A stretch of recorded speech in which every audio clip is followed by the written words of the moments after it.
Okay, so here we are. Floors are done. Floors and drive shaft tunnel repair is finished.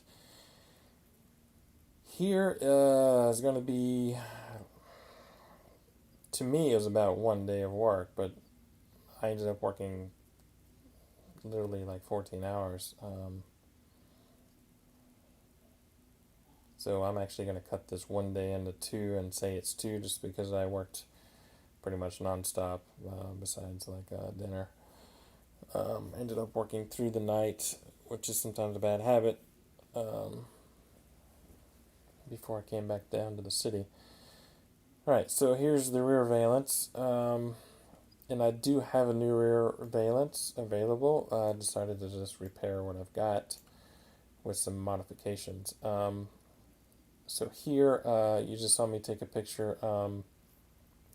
The only paint chips that were on the car to this 15-year-old paint job is that rear fender lip from obviously gravel. My shop, I'm on a quarter-mile gravel road, and I don't baby it. I drive it. It's a sports car. I don't care if there's gravel. I've even taken it on like a 5 mile gravel road. Um, I didn't know it was that long when I got on it, but yeah. So the only paint chips from gravel, basically right there in that lip. Inside of the fender was fine. Inside of the fender well, there's no real paint chips. There's no rusting. There's no. I don't know. I didn't do anything special or unique on the fender wells. It's just good primer and good paint. So, all right. So I took my third brake light off. Took off the paint primer down the middle, and then here I'm actually drilling out through all the pinholes. So this rear valance is the original. This is the only part of the car that had some, you can say, glass. I had blasted it perfectly clean. It just had pinholes, tiny little pinholes around the bottom of the lip. And at the time, it wasn't worth repairing and cutting out and replacing. So I blasted the inside and bottom and then used kitty hair just to um, just to fill those little pinholes. Obviously, it wasn't structural. The only structural failure on the whole rear valance is actually there was a dent. You just saw me pull the dent out, um, or the spot welds. Sorry, stud weld. I welded some studs there. Um, there was the original bracket, which I actually can't remember what the originals look like because they all fail. The bracket that holds the exhaust. Um,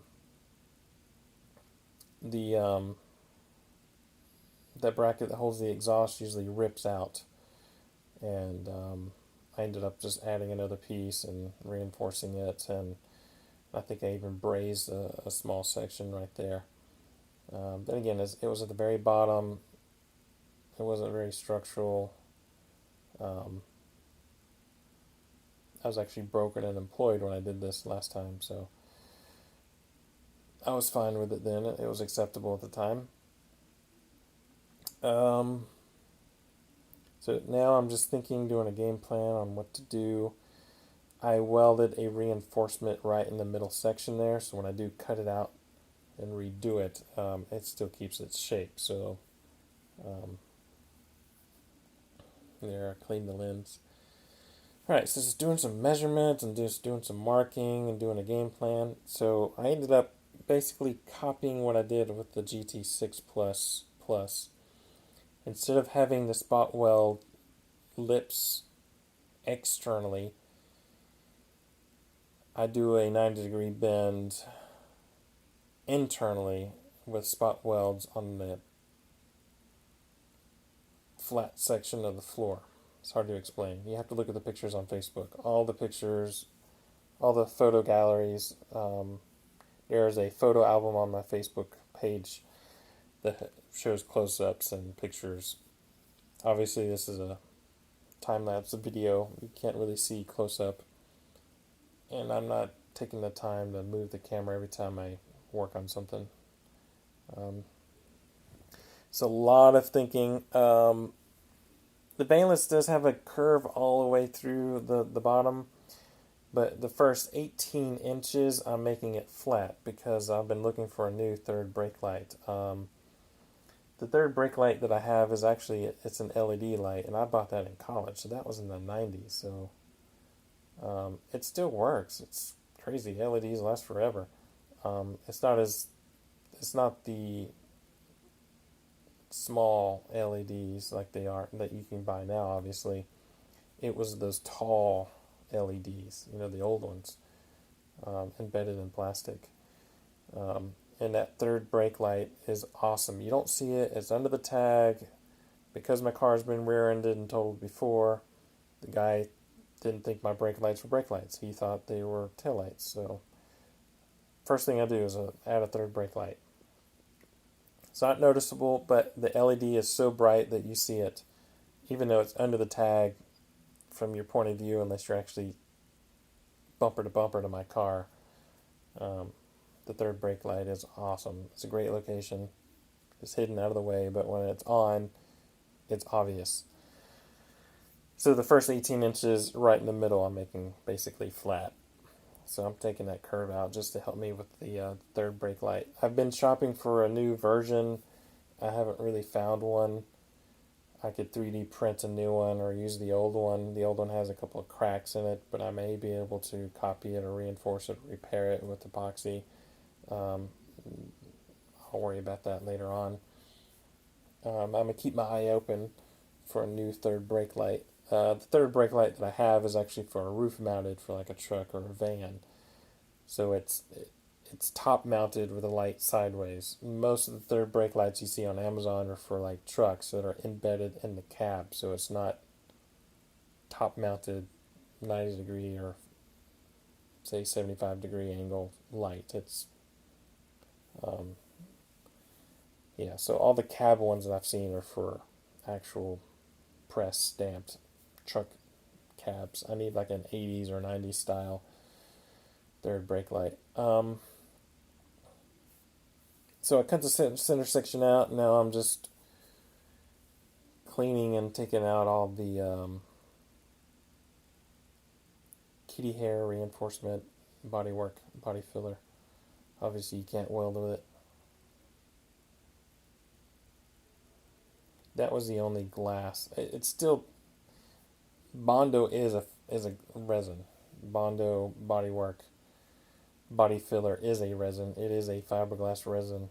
It just doesn't have the glass in it. Now kitty hair is Bondo with some glass strands.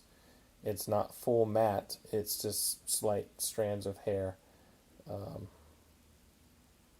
glass fiber. It's actually the same that they put in the concrete when you want, say, 9,000 psi concrete.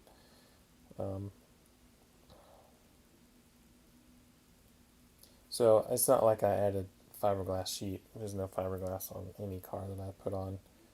Except my transmission cover. That's a whole separate piece. My transmission cover for my GT6 is a custom fiberglass piece. But that's a transmission cover. Actually, I'd love to have a fiberglass transmission cover for this car because I can modify it. You can't modify the ABS. I mean, there are chemicals, but I just don't trust it. Glass and steel works. Alright, so obviously you can see the 1-inch square tubing that's going across. So I'm holding the floor, the boot floor in place. So it's clamped on both sides and in the middle. So it's level. There's a stud weld in the middle. I don't know if I took a picture of that or not. I don't think I did. Anyway, I put a stud weld right in the middle of the floor, and I've got it clamped with that vice grip holding it on that 1-inch steel tubing. Alright, so I did a 90-degree bend, tacking it in place. And I am actually doing a lap weld here just because it's really thin. It's still got some pitting. I cut 90%, 95% of the pitting and rotten metal out.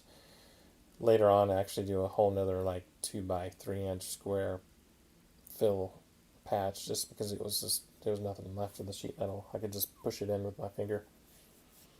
But there's a lap weld here, gives me a little bit reinforcement, easier to work with, and I'm fine with that.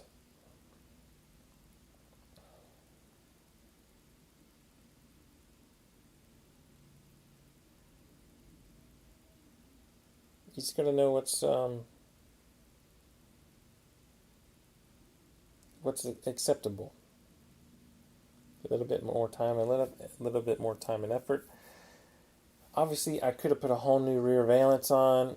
I'd have to cut that seam off the other fender. I'd have to.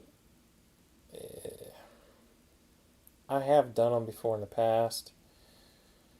I just didn't think it was worth it. Plus, I had to modify it, and I just don't like that spot weld lip being external.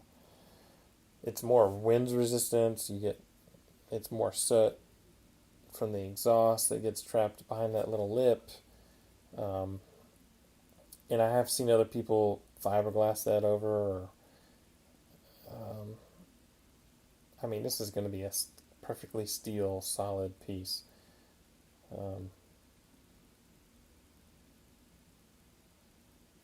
So obviously I went the route with the repairing what I've got instead of replacing the rear valance. Obviously the outer edges here have a much more complicated curve. Instead of making it in one piece, which I probably could have, but in order to get the shape right, I made it in two pieces. So I make a vertical piece with a 90 degree with plug welds to the floor bottom, going up, camera angle, and then I'm making a 90 degree L shape and then shrinking it to get that curve, and then spot welding that lip. So that lip will be spot welded on the outside edges, and then plug weld along the whole entire bottom seam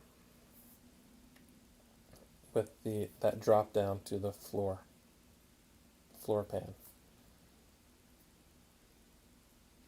You have to look at the pictures on the Facebook album to actually see that.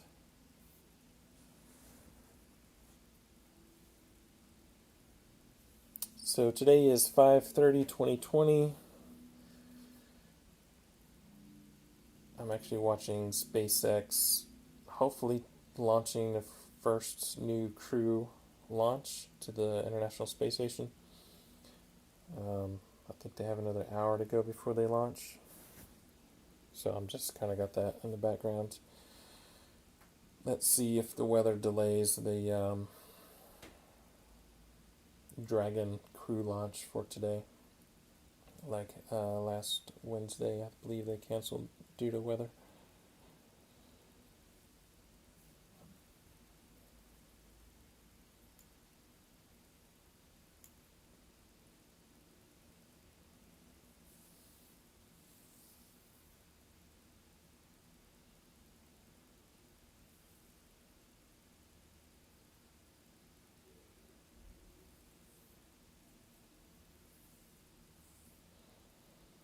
So obviously I'm not going to be running bumpers, so I do end up filling the bumper holes in the rear, next to the turn signal lights. I will fill those holes, as well as the one original hole in the right hand fender that's right in front of you on the screen. Obviously, there's no holes in the new fender because they're in different locations and they're not pre-drilled, so I don't have to fill those holes. So I fill the holes on the back and on the last remaining fender.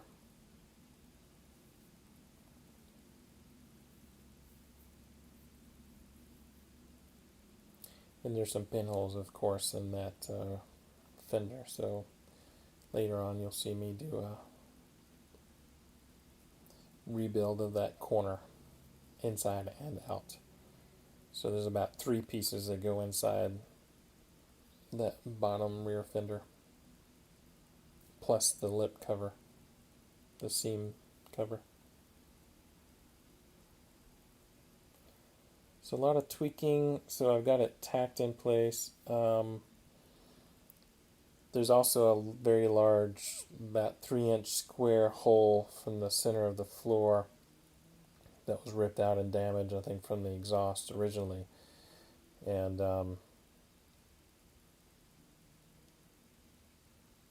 so that's another fill piece that I have to go in and repair. All right, so here I'm spot welding that corner piece.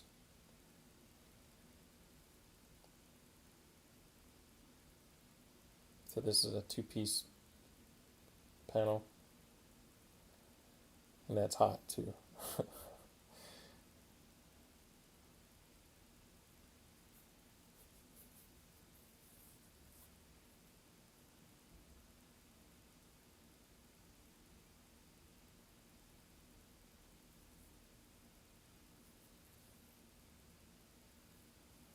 All right, looks like I'm ready to tack that in place.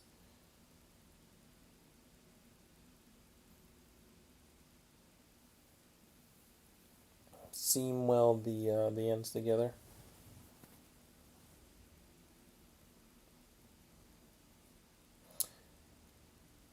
So I thought this was going to be day 12 would be the last weld, but again, I'm going to split my day 12, and I'm giving quotation marks with my fingers. I basically worked overnight and for 2 days straight, so I'm going to go ahead and split this up to keep these videos down to like 20 minutes. So I'm going to split up, I guess I could call it 12 and a half, but I may just call it day 13. I don't know, 13 is pretty unlucky. Maybe I'll just say 12 and a half. No, just like there's no 13th floor in a building. Alright, so I'm welding, prepping that. A lot of hammer and dollying. Alright, so here I am removing that center reinforcement, just kind of keeping the shape. So I removed that to piece out. And now I need to work on the other side. Alright, so here I'm going to work on the fender corner, lower panel.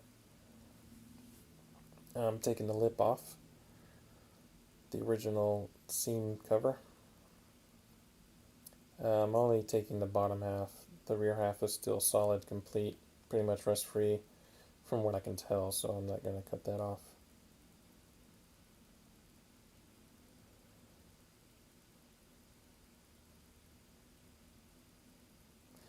And there was some brazing in that corner, so I very carefully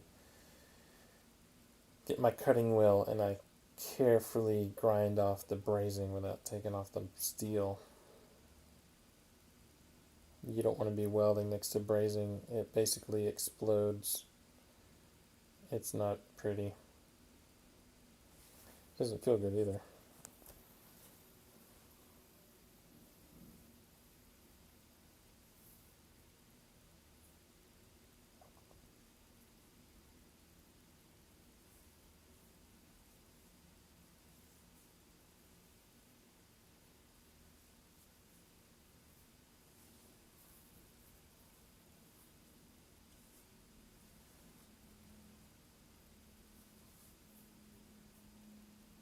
There's a lot of prep work to get that metal nice and clean. Can't weld paint. I step a step into that valance there. So I have my pneumatic step punch. Oh cool, we got 18 minutes to count down. Looks like the weather's clear. Let me actually launch today.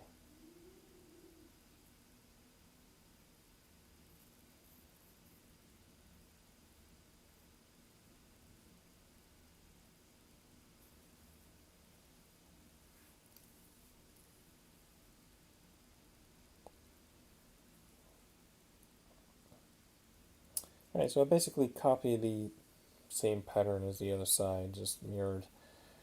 And I'm using the piece I cut out to get the right curvature, so I was cleaning up the original piece I cut out. So I just kind of cleaned that up just to see what it looked like, and I can get a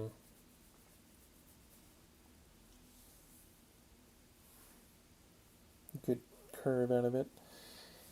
And I think I redraw this a couple of times because I think I drew it wrong. Because I kept wanting to draw it for the other side, and I ended up. I have to remember which lines are to cut, which lines are to bend, and then on which side to bend in order to get to bend it correctly in my break. So I think I ended up drawing the lines 3 times just because after I drew it, I knew it was wrong, and I ended up redrawing it. And again, if I'm shrinking, I need to give myself some extra material because of the curvature. The shrink will end up not being enough material in the middle. It'll be too short in the center. Alright, so it looks like if I've got it cut out, now I need to shrink it to shape.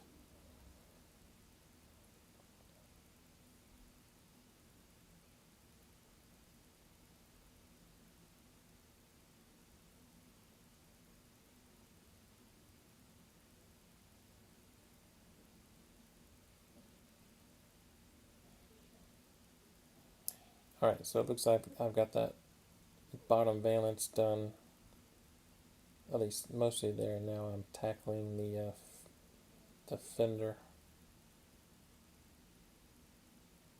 So it looks like I'm going to trim that fender back.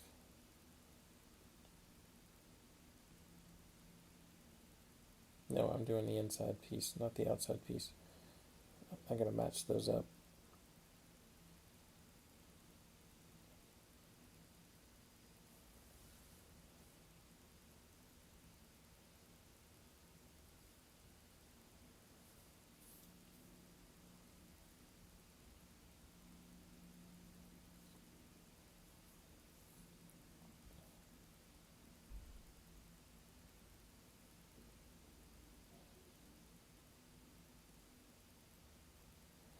So again, if you guys want to do a Q&A video, let me know. Just throw them in the comments. It's the best way to find them. I think after this is mostly done with the time lapse, and then I'll be able to combine them all into one long video.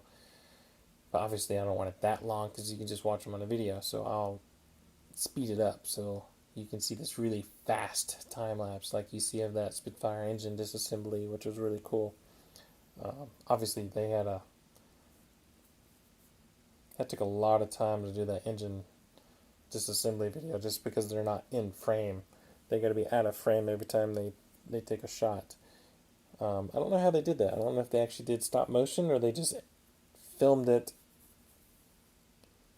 and then when they wanted a shot, they just stepped out of frame and then cut it all out.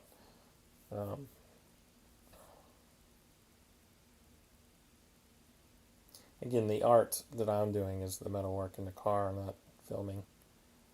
I don't know. Did that engine disassembly, did that ever have a rebuild? I don't remember if that disassembly time lapse had a reassembly time lapse. But again, once this car is mostly done, I can be able to put them all together and do one very fast rebuild. It would be really quick. You can see me do the floors in like 10 seconds. That would be quite interesting to see. Posting them, pasting them, stitching them all together on one fast time lapse. That would be interesting when I get to that point.